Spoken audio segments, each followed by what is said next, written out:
हे मान्य नाहीये, कारण तशी चर्चा आहे, त्यात काही तथ्य आहे का? मी तुम्हाला सांगू, हम्म. आज ती काय बातमी चालली की काँग्रेसची साथ सोडा वगैरे असं काहीतरी सनसनाटी बातमी चालली. आमच्या डोक्यात पण नाही हो. हा. विश्वास ठेवा माझ्यावर, हे मनात पण नाही. म्हणजे एवढ्या पुढचा आम्ही विचारच करत नाहीये. कारण असंच 14ला झालं, असंच 17ला आम्ही पुढचा विचार करत गेलो आणि फसलो. त्यामुळे आता फसायचं नाही. आता ताक पण फुंकून प्यायचंय. ज्या वेळेला प्रस्ताव येईल त्यावेळेला योग्य तो निर्णय राजसाहेब घेतील.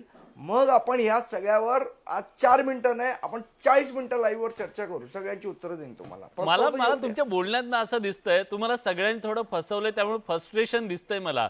भाजपच्या सोबत तुम्ही गेलात, त्यांना पाठिंबा दिला, तुम्हाला काहीच नाही मिळालं. पुढे एकनाथ शिंदे यांच्या सोबत जाण्याचा प्रयत्न केला, तिथेही काही झालेलं नाहीये. याच्या आधी यांच्यासोबत 2-3 वेळा प्रयत्न झाला.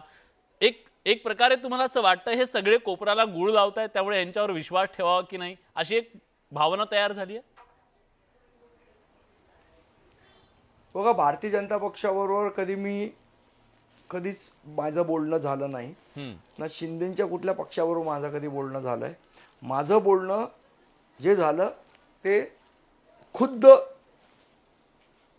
याची देही याची डोळा झालेला आहे. ते उभाटातल्या नेत्यांबरोबर झालेलं आहे, त्यांच्या लोकांबरोबर झालेलं आहे. त्यामुळे मी तेवढ्या पुरतच सीमित राहील. भाजपशी काय बोलणं झालं किंवा शिंदेची काय बोलणं झालं हे मी केलेलं नाहीये. मला त्यातली माहिती नाहीये. ज्यावेळेला 2024ला विधानसभेमध्ये का बोलणी झाली नाहीत, का ते पूर्णत्वाला गेलं नाही, त्याची अनेक विविध कारणं आहेत. त्या गोष्टीची कंपॅरिझन ह्या गोष्टीशी आपण करू शकत नाही. हे 2 वेगळे विषय आहेत, हे 2 भिन्न विषय आहेत. तुम्हाला मी कधीतरी आपण या विषयावर एक स्पेशल चर्चा ठेवू. करू.